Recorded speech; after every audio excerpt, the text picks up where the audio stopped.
ನಿಮ್ಮ ಮನೆ ನಿಮ್ಮ ಮಕ್ಕಳ ಭವಿಷ್ಯವನ್ನು ನಿರ್ಧರಿಸುತ್ತದೆ. ನಿಮ್ಮ ಮಕ್ಕಳ ಉಜ್ವಲ ಭವಿಷ್ಯವನ್ನು ರೂಪಿಸುವ ಮನೆ ಹೇಗಿರಬೇಕು? ಮಕ್ಕಳು ಓದ್ತಾ ಇಲ್ವಾ? ಮಕ್ಕಳು ದುಡಿತಾ ಇಲ್ವಾ? ಮಕ್ಕಳು ಹೇಳಿದ ಮಾತು ಕೇಳ್ತಾ ಇಲ್ವಾ? ಮಕ್ಕಳ ಮದುವೆ ಆಗ್ತಾ ಇಲ್ವಾ? ಇದಕ್ಕೆಲ್ಲ ಕಾರಣ ಏನು?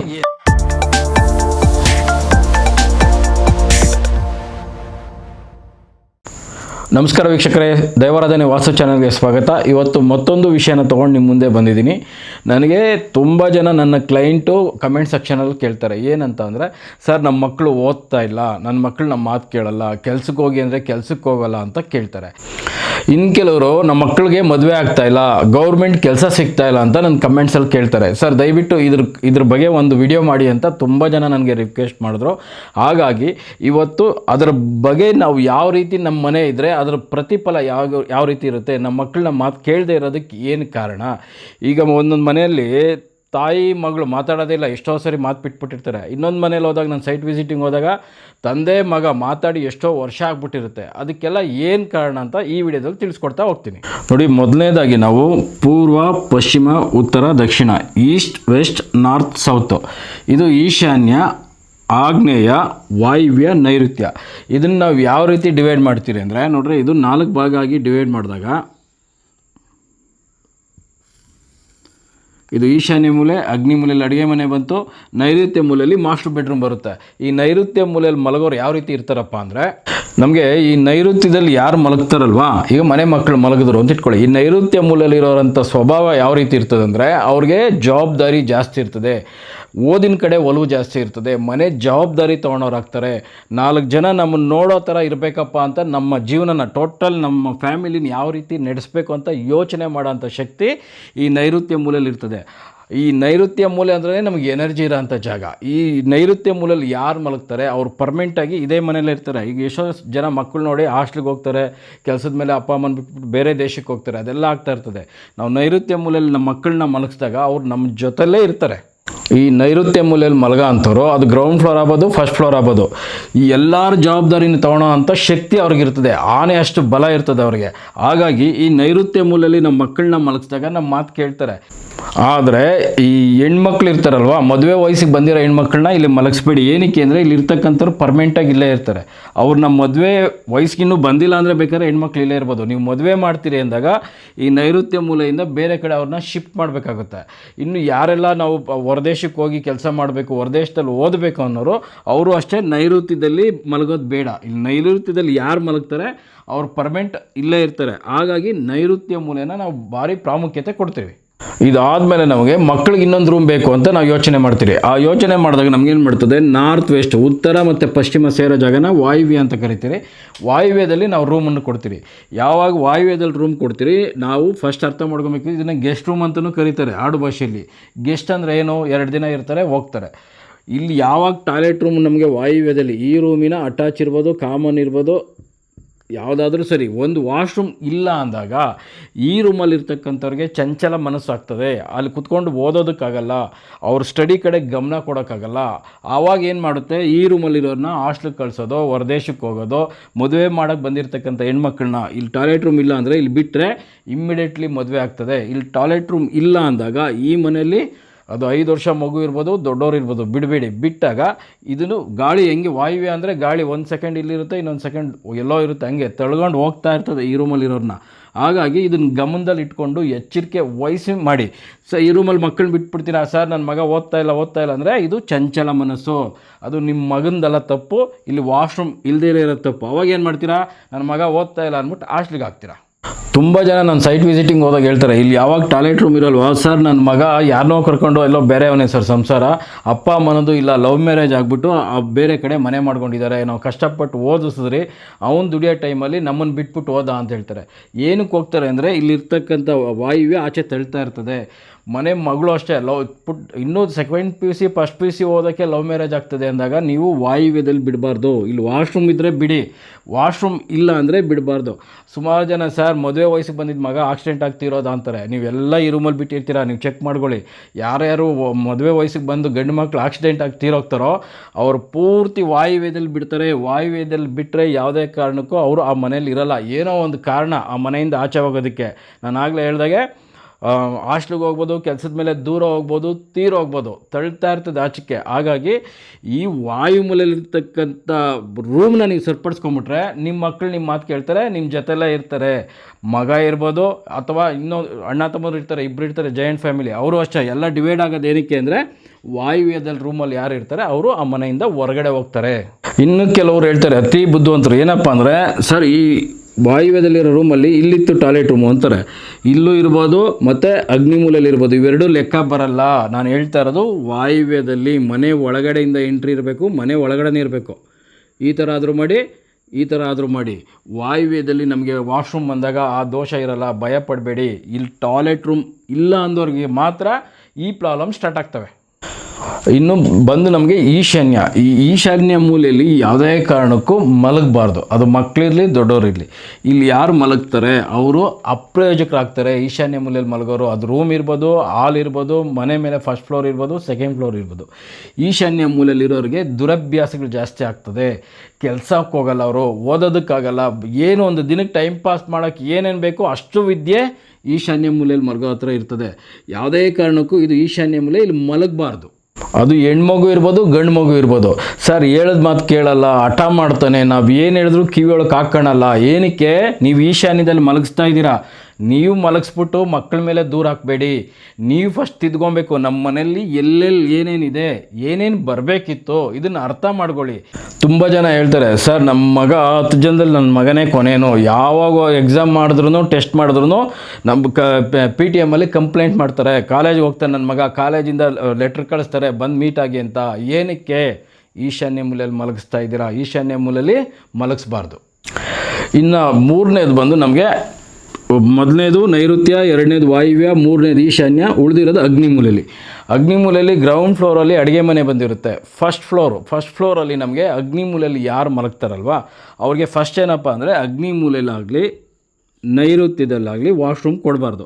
ಇವು ಯಾವಾಗ ವಾಶ್ರೂಮ್ ಕೊಟ್ಟರೆ ಮತ್ತೆ ಅವ್ರು ನಾವು ಹೇಳಿದ ಮಾತನ್ನು ಕೇಳಲ್ಲ. ಯಾವಾಗ ಅಗ್ನಿಮೂಲೆಯಲ್ಲಿ ನಾವು ನೀರನ್ನು ಸುರಿತೀರಿ, ಅದು ಫಸ್ಟ್ ಫ್ಲೋರಲ್ಲಿ ಇರ್ಬೋದು ಅಥವಾ ಗ್ರೌಂಡ್ ಫ್ಲೋರಲ್ಲಿ ಮೆಟ್ಲು ಕೆಳಗಡೆ ಇರ್ಬೋದು. ಅಗ್ನಿ ಅಂದ ತಕ್ಷಣ ಬೆಂಕಿ. ಅದ್ರ ಆಪೋಸಿಟ್ ನಾವು ನೀರನ್ನು ಸುರಿದಾಗ ನಮ್ಮ ಮಕ್ಕಳು ನಮ್ಮ ಮಾತು ಕೇಳಲ್ಲ, ಕಂಡೋರ ಮಾತು ಕೇಳ್ತಾರೆ. ನಾವು ಇದನ್ನು ಮಾಡಿಕೊಟ್ಬಿಟ್ಟು ನಮ್ಮ ಮಕ್ಕಳ ಮೇಲೆ ದೂರ ಆಗ್ತೀವಿ. ನಾವು ಆಗಬಾರ್ದು. ಅದು ಬಿಟ್ಬಿಟ್ಟು ನಮಗೆ ಅಗ್ನಿಮೂಲೆ ಈ ರೂಮಲ್ಲಿ ನೈಋತ್ಯ ಮೂಲೆಯಲ್ಲಿ ವಾಶ್ರೂಮ್ ಇಲ್ಲ, ಇಲ್ಲಿ ಮಲಗ್ತಾ ಇದ್ದಾರೆ ಅಂದರೆ ನಂಬರ್ 1 ತುಂಬ ಒಳ್ಳೆಯದು. ಇಲ್ಲಿ ಯಾರು ಅಗ್ನಿಮೂಲೆಯಲ್ಲಿ ಟಾಯ್ಲೆಟ್ ರೂಮ್ ಇಲ್ದಿರ ಇಲ್ಲಿ ಮಲಗ್ತಾರೆ ಅವರಷ್ಟು ಸ್ಟ್ರಿಕ್ಟ್ ಇನ್ನೊಂದಿರಲ್ಲ. ಅವ್ರು ಏನಪ್ಪ ಅಂದರೆ ಒಂದು ತಪ್ಪು ಮಾಡಲ್ಲ, ಲೀಗಲ್ಲಾಗಿರ್ತಾರೆ. ತಪ್ಪು ಮಾಡಿದ್ರೆ ಅದು ಅಪ್ಪ ಇರ್ಬೋದು, ತಮ್ಮ ಇರ್ಬೋದು, ಅಮ್ಮ ಇರ್ಬೋದು, ಬಿಡಲ್ಲ, ಖಂಡಿಸ್ತಾರೆ. ಹಾಗಾಗಿ ಯಾರು ಇಲ್ಲಿರ್ತಾರೆ ನೀವು ಅರ್ಥ ಮಾಡ್ಕೊಳ್ಳಿ. ಅವ್ರಿಗೆ ಕೋಪ ಜಾಸ್ತಿ. ಅಗ್ನಿ ಅಂದ್ರೇ ಬೆಂಕಿ, ಯಾವಾಗೂ ಬೇಯ್ತಾ ಇರ್ತಾರೆ. ಯಾರೋ ಅಗ್ನಿಮೂಲೆಯಲ್ಲಿ ರೂಮಲ್ಲಿ ಇರ್ತಕ್ಕಂಥವ್ರು ಮಲಗೋರು. ಕೆಲವ್ರು ಹೇಳ್ತಾರೆ ಸರ್ ನನ್ನ ಮಗ ಮುಖ ಕೊಡ್ದಂಗೆ ಹೇಳ್ಬಿಡ್ತಾರೆ, ನನ್ನ ಮಗಳು ಕಡ್ಡಿ ಮುರಿದಂಗೆ ಹೇಳ್ತಾರೆ, ಯಾರು ಬಂದ್ರೂ ಎದುರಲ್ಲ, ಲೀಗಲಾಗಿ ಮಾತಾಡ್ತಾ ಇರ್ತಾರೆ ಅವರು. ಏನಕ್ಕೆ ಅಂದರೆ ಅವರು ಬೆಂಕಿ ಮೇಲೆ ಕೂತಿರ್ತಾರೆ. ಯಾವ ಬೆಂಕಿ ಮೇಲೆ ಕೂತಿರ್ತಾರೋ ಅವ್ರ ನ್ಯಾಯ ನೀತಿಗೆ ನಂಬರ್ 1. ತಪ್ಪು ಮಾಡಿದ್ರೆ ಯಾವುದೇ ಕಾರಣಕ್ಕೂ ಸಹಿಸಲ್ಲ. ಈ ಅಗ್ನಿಮೂಲೆಯಲ್ಲಿ ಮಲಗೋ ಅಂಥವ್ರಿಗೆ ಕೋಪ ಇರುತ್ತೆ ಅಂತ ನಾನು ಈಗ ಹೇಳ್ತಾ ಇದ್ದೀನಲ್ವಾ. ಇದನ್ನು ಅರ್ಥ ಮಾಡಿಕೊಂಡು ನಿಮ್ಮ ಮಕ್ಕಳು ಭಯಪಡಬೇಡಿ. ನಿಮ್ಮ ಮಕ್ಕಳು ಏನು ತಪ್ಪು ಮಾಡಲ್ಲ. ಅಗ್ನಿಮೂಲೆಯಲ್ಲಿ ಮಲಗೋ ಅಂಥ ಮಕ್ಕಳು ತಪ್ಪು ಮಾಡಲ್ಲ. ನೀವು ಭಯ ಪಡೋಂಥದ್ದು ಬೇಡ. ಆದರೆ ಅವರು ಭಾರಿ ಸ್ಟ್ರಿಕ್ಟು. ಅವ್ರನ್ನ ನೀವು ಅರ್ಥ ಮಾಡ್ಕೊಳ್ಳಿ. ಸುಮ್ಮನೆ ನನ್ನ ಮಗ ಕೋಪ, ನನ್ನ ಮಗಳ ಕೋಪ ಜಾಸ್ತಿ ಅನ್ಬೇಡಿ. ಅಗ್ನಿಮೂಲೆಯಲ್ಲಿದ್ದರೆ ಅವ್ರ ಸ್ವಭಾವ ಹಾಗೇ ಇರುತ್ತೆ. ಇನ್ನು ಕೆಲವರು ನನಗೆ ಫೋನ್ ಮಾಡ್ತಾರೆ, ಸರ್ ನನ್ನ ಮಗ ಡ್ರಗ್ಸ್ ತೊಗೊತಾನೆ, ಅದು ಇದು ಏನೇನೋ ಹೇಳ್ತಾ ಇರ್ತಾರೆ. ಅವ್ರು ಹೇಳ್ತಾರೆ ಏನಪ್ಪ ಅಂದರೆ ಸರ್ ನಮ್ಮ ಮನೆ ಇರೋದು ಚಿಕ್ಕದು ಸರ್, ಏನು ಸರ್ ಮಾಡೋಣ, ರೂಮ್ಗಳೇ ಇಲ್ಲ ಸರ್, ಇರೋದು ಒಂದು ಅಡುಗೆ ಮನೆ, ಒಂದು ರೂಮು, ಇನ್ನು ಉಳಿದಿದ್ದು ಹಾಗೇ ಇದೆ ಅಂತ. ನಾನು ಹೇಳ್ತಾ ಇರೋದು ರೂಮಲ್ಲೇ ಮಲಗಬೇಕು ಅಂತಲ್ಲ. ಇವಾಗ ನೀವು ಅಗ್ನಿಮೂಲೆಯಲ್ಲಿ ಒಂದು ಪುಟ್ಟದೊಂದು ಅಡುಗೆ ಮನೆ ಇರುತ್ತೆ, ನೈಋತ್ಯದಲ್ಲಿ ಒಂದು ಮಾಸ್ಟರ್ ಬೆಡ್ರೂಮ್ ಇರುತ್ತೆ, ಇಲ್ಲಿ TV ಯೂನಿಟ್ ಇರುತ್ತೆ ಅಂತ ಇಟ್ಕೊಳ್ಳಿ. ಈ TV ನೋಡ್ತಾ ಈಶಾನ್ಯದಲ್ಲಿ ಒಂದು ದಿವಾನ ಕೊಟ್ಬಿಡ್ತೀರಾ ಮಕ್ಕಳಿಗೆ. ಅವಾಗ ಏನಾಗ್ತದೆ, ಇದು ಈಶಾನ್ಯ, ಇಲ್ಲಿ ಕುತ್ಕೊಂಡು TV ನೋಡಲಿ ಬೇಡ ಅಂತಲ್ಲ, ಓದಲಿ, ಅದು ಒಳ್ಳೆಯದು. ಆದರೆ ಈಶಾನ್ಯದಲ್ಲಿ ಅದು ಲಿವಿಂಗ್ ಏರಿಯಾದಲ್ಲೇ ಇರ್ಬೋದು, ಅದು ರೂಮೇ ಆಗಬೇಕಂತೇನಿಲ್ಲ. ಯಾವಾಗ ದಿವಾನ ಹಾಕ್ತಾರೆ ಅಲ್ಲಿ ನಮ್ಮ ಮಕ್ಕಳು ಮಲಗಿದಾಗ ಆ ಜಾಗದ ಎನರ್ಜಿ ಪಾಸಿಟಿವ್ ನೆಗೆಟಿವ್ ಏನಿದೆ ಯಾರು ಮಲಗ್ತಾರೆ ಅವ್ರ ಮೇಲೆ ಅದು ಪ್ರಭಾವ ಬೀರ್ತಾ ಇರ್ತದೆ. ನಾನೇ ಆಗಿರ್ಬೋದು, ನನಗೆ ಗೊತ್ತಿಲ್ದಿರೋದೇ ಬದಲಾಗ್ತೀನಿ. ಏನಕ್ಕೆ? ನಾನು ಯಾವ ಜಾಗದಲ್ಲಿ ಇರ್ತೀನಿ ಅದರ ಪಾಸಿಟಿವ್ ಮತ್ತು ಅದರ ನೆಗೆಟಿವ್ ನನ್ನ ಮೇಲೆ ಪ್ರಭಾವ ಬೀರ್ತಾ ಇರ್ತದೆ. ನಾನು ಆಗಾಗಿ ಕನ್ವರ್ಟ್ ಆಗ್ತಾ ಇರ್ತೀನಿ. ಇನ್ನು ಕೆಲವರು ಸರ್ ನೀವು ಹೇಳಿದ್ದೆಲ್ಲ ಮನೆ ಕರೆಕ್ಟಾಗಿದೆ, ಆದರೂ ನಮ್ಮ ಮಕ್ಕಳು ನಮ್ಮ ಕೈ ಸಿಗ್ತಾ ಇಲ್ಲ, ಕೈ ತಪ್ತಾ ಇದ್ದಾರೆ ನಮ್ಮ ಮಕ್ಕಳು ಅಂತ ನಿಮಗೇನಾದರೂ ಅನಿಸಿದ್ರೆ ಅದು ಯಾವ ರೀತಿ ದೋಷ ಆಗಿರುತ್ತೆ ನೋಡ್ರಿ. ಇದು ಪೂರ್ವ ಆಗಿರುತ್ತಲ್ವ, ಆ ಪೂರ್ವ ಆಗ್ನೇಯದಲ್ಲಿ ರೋಡ್ ಬಂದು ನಮ್ಮ ಮನೆಗೆ ಹೊಡಿತಾ ಇರ್ತದೆ. ಯಾವಾಗ ಅಗ್ನಿಮೂಲೆಯಲ್ಲಿ ಬಂದು ಪೂರ್ವ ಆಗ್ನೇಯದಲ್ಲಿ ಬಂದು ನಮ್ಮ ಮನೆಗೆ ಹೊಡಿತಾ ಇರುತ್ತೋ ಆವಾಗ ಆ ಮನೆಯಲ್ಲಿ ಒಂದು ನೆಗೆಟಿವ್ ವೈಬ್ರೇಷನ್ ಸ್ಟಾರ್ಟ್ ಆಗುತ್ತೆ. ಅದು ಮಕ್ಕಳಿರ್ಬೋದು, ಹೆಂಡತಿ ಇರ್ಬೋದು, ಅಪ್ಪ ಅಮ್ಮ ಇರ್ಬೋದು, ಯಾರಾದರೂ ಅಷ್ಟೇ. ಯಾವಾಗ ಅಗ್ನಿಮೂಲೆಯಲ್ಲಿ ಬಂದು ರೋಡ್ ಹೊಡೆಯುತ್ತೋ ಆವಾಗ ಅವರು ಹೇಳಿದ ಮಾತು ಕೇಳಲ್ಲ, ನಮ್ಮ ಕೈ ತಪ್ಪೋಗ್ತಾರೆ. ಇದನ್ನು ನೋಡ್ಕೊಬೇಕು ನಾವು. ಬರೀ ಮನೆ ಒಂದೇ ನೋಡಿದ್ರೆ ಆಗಲ್ಲ. ಇವತ್ತು ನಾನೊಂದು ಮನೆ ಸೈಟ್ ವಿಸಿಟಿಂಗ್ ಹೋಗಿದ್ದೆ, ಅವ್ರದ್ದು ಅದೇ ಸಮಸ್ಯೆ. ಅವರು 1.5 ವರ್ಷದಿಂದ ನನ್ನ ಹತ್ರ ಡೈರೆಕ್ಷನ್ ತೊಗೊತಾ ಇದ್ದಾರಂತೆ, ನನಗೆ ಗೊತ್ತಿಲ್ಲ. ಇವತ್ತು ಹೇಳಿದ್ರು ಅವರು, ಸರ್ 1.5 ವರ್ಷದಿಂದ. ಹೌದು, ಅವಾಗ ಮಾತಾಡಿದ್ದು ನನಗೂ ಜ್ಞಾಪಕ ಬಂತು. ಅವ್ರದ್ದು ಏನಪ್ಪ ಆಗಿದೆ ಅಂದರೆ, ಪೂರ್ವ ಆಗ್ನೇಯದಿಂದ ಬಂದು ರೋಡ್ ಕೂತು ಹೊಡಿತಾ ಇದೆ. ಯಾವಾಗ ಪೂರ್ವ ಆಗ್ನೇಯದಿಂದ ರೋಡ್ ಕೂತು ಹೊಡಿತಾ ಇದೆಯೋ ಹೆಂಡತಿ ಮಾತು ಕೇಳ್ತಾ ಇಲ್ಲ, ಗಂಡನ ಮಾತು ಹೆಂಡತಿ ಕೇಳ್ತಾ ಇಲ್ಲ, ಕೋರ್ಟ್ಗೆ ಡೈವರ್ಸ್ಗೆ ಕೇಸ್ ಹಾಕ್ಕೊಂಡಿದ್ದಾರೆ. ಏನಕ್ಕಾಗುತ್ತೆ ಅದು? ನಮ್ಮ ಮಿಸ್ಸಸ್ ಇರ್ಬೋದು, ಮಕ್ಕಳಿರ್ಬೋದು, ಯಾವಾಗ ಪೂರ್ವ ಆಗ್ನೇಯದಲ್ಲಿ ಬಂದು ಹೊಡೆಯುತ್ತೋ ಇದು ಪೂರ್ತಿ ನೆಗೆಟಿವ್ ಆಗಿ ಕನ್ವರ್ಟ್ ಆಗ್ತದೆ. 100% ಮನೆ, ನೀವು ನನ್ನನ್ನು ಕರೆದು 100% ಮನೆ ಮಾಡಿದ್ರೂ ಈ ರೋಡ್ ಕೂತು ಬಂದಮೇಲೆ ನಾನು ಮಾಡಿರೋದೆಲ್ಲ ಝೀರೋ ಆಗಿ ಕನ್ವರ್ಟ್ ಆಗ್ತದೆ. ಇದನ್ನು ಗಮನದಲ್ಲಿ ಇಟ್ಕೊಳ್ಳಿ. ಇದಾದಮೇಲೆ ನೆಕ್ಸ್ಟ್ ನಮಗೆ ದಕ್ಷಿಣದಲ್ಲಿ ರೋಡ್ ಬರುತ್ತೆ. ದಕ್ಷಿಣ ನೈಋತ್ಯದಲ್ಲಿ ರೋಡ್ ಕೂತು ಬಂತು ಅಂತ ಇಟ್ಕೊಳ್ಳಿ. ಅವಾಗೂ ಅಷ್ಟೇ ಈ ಮನೇಲಿರ್ತಕ್ಕಂಥ ಹೆಣ್ಮಕ್ಳು ನಮ್ಮ ಮಾತು ಕೇಳಲ್ಲ. ಈ ಮನೇಲಿರ್ತಕ್ಕಂಥ ಜನಗಳಿಗೆ ಅವ್ರ ಹೆಣ್ಮಕ್ಳು, ಅವ್ರ ಅಕ್ಕಂಗಿರೋ, ಅತ್ತೆಗಳು, ಸ್ವಂತ ಮಕ್ಕಳು ಕೇಸ್ ಹಾಕ್ತಾರೆ. ಯಾವಾಗ? ದಕ್ಷಿಣ ನೈಋತ್ಯ ರೋಡ್ ಕೂತಿದ್ದಾಗ. ಮತ್ತು ದಕ್ಷಿಣ ನೈಋತ್ಯ ರೋಡ್ ಕೂತಿದ್ದಾಗ ಚೆನ್ನಾಗೇ ಇರ್ತಾರೆ. ಫೈನಲ್ ಸ್ಟೇಜಿಗೆ ಬರೋ ಗಂಟ ನಮ್ಮ ಗಮನಕ್ಕೆ ಬರಲ್ಲ. ಆರೋಗ್ಯ, ಮನೆ ಯಜಮಾನಮ್ಮನಿಗೆ ಆರೋಗ್ಯ ಸಮಸ್ಯೆ ಆಗ್ತದೆ, ಮನೆ ಹೆಣ್ಣು ಮಕ್ಕಳಿಗೆ ಆರೋಗ್ಯ ಸಮಸ್ಯೆ ಆಗ್ತದೆ. ಈ ರೋಡ್ನು ಒಂದು ಸರಿ ನೀವು ಚೆಕ್ ಮಾಡ್ಕೊಬೇಕು. ನಾನು ಮೊನ್ನೆ ಒಂದು ಹತ್ರ ಕೋಲಾರದ ಹತ್ರ ಸೈಟ್ ವಿಸಿಟಿಂಗ್ ಹೋಗಿದ್ದೆ. ಅವ್ರು ಹೇಳಿದ್ರು, ಸರ್ ನೀವು 3ನೇರು 2 ಬಂದಿದ್ರು ಅಂತ. ನಾನೆಲ್ಲ ನೋಡಿ ಮೇಲಕ್ಕೆ ಹೋದರೆ ಉತ್ತರ ವಾಯುವ್ಯದಲ್ಲಿ ರೋಡ್ ಕೂತಿದೆ. ಉತ್ತರ ವಾಯುವ್ಯ ರೋಡ್ ಕೂತು ಬಂದರೂ ಅಷ್ಟೇ ನಮ್ಮ ಮಕ್ಕಳು ನಮ್ಮ ಮೇಲೇ ಕೇಸ್ ಹಾಕ್ತಾರೆ. ನಮ್ಮ ಅತ್ತೆಗಳು, ನಮ್ಮ ಒಡ ಹುಟ್ಟಿದವರು ನಮ್ಮ ಮೇಲೆ ಕೇಸ್ ಹಾಕ್ತಾರೆ. ಉತ್ತರ ವಾಯುವ್ಯದಿಂದ ಬಂದು ರೋಡ್ ಕೂತು ಹೊಡೆದ್ರು ಅಷ್ಟೇ ಈ ಮನೇಲಿರ್ತಕ್ಕಂಥ ಹೆಣ್ಣು ಮಕ್ಕಳು ಯಾವುದೇ ಕಾರಣಕ್ಕೂ ಇಂಪ್ರೂವ್ಮೆಂಟ್ ಆಗಿದ್ದು ಇತಿಹಾಸದಲ್ಲೇ ಇಲ್ಲ. ಇದನ್ನೆಲ್ಲ ನೋಡ್ಕೊಬೇಕು. ಬರೀ ನಮ್ಮ ಮನೆ ಮಾತ್ರ ನೋಡಿಬಿಡಿ. ಇದಾದಮೇಲೆ ಗಂಡು ಮಕ್ಕಳಿಗೆ ಹೊಡ್ತಾ ಬೀಳೋದು ನೈಋತ್ಯ, ಪಶ್ಚಿಮ ನೈಋತ್ಯದಲ್ಲಿ ರೋಡ್ ಕೂತು ಬಂದು ಹೊಡಿತು. ಆಗಲೇ ಹೇಳಿದಾಗೆ ಇದು ನಾನು ವಾಸ್ತುಕ್ಕೆ ಮಾಡಿದ್ರು ಆಮೇಲೆ ಯಾರೋ ಒಬ್ಬರು ಬಂದು ಇಲ್ಲಿ ರೋಡ್ ಕೂತು ಬಂತು ಅಂದಾಗ ಈ ಮನೆ ಫೈಲೂರ್ ಆಗಿಬಿಡುತ್ತೆ. ಬರೀ ನೀವು ನಿಮ್ಮ ಮನೆಗಳನ್ನು ನೋಡಬೇಡಿ, ನಮ್ಮ ಮನೆ ಸುತ್ತು ವಾತಾವರಣ ನೋಡಬೇಕು. ಅದೂ ಕೌಂಟಿಂಗ್ ಬರ್ತದೆ ನಮಗೆ. ಇಷ್ಟು ಹೇಳ್ತಾ ಕೊನೆಯ ವಿಡಿಯೋಗೆ ಸುಮಾರು ಜನ ನನಗೆ ಪ್ರಶ್ನೆ ಕೇಳಿದ್ದಾರೆ. ಅವ್ರಿಗೆ ಉತ್ತರ ಕೊಡೋಂಥ ಪ್ರಯತ್ನ ಮಾಡೋಣ.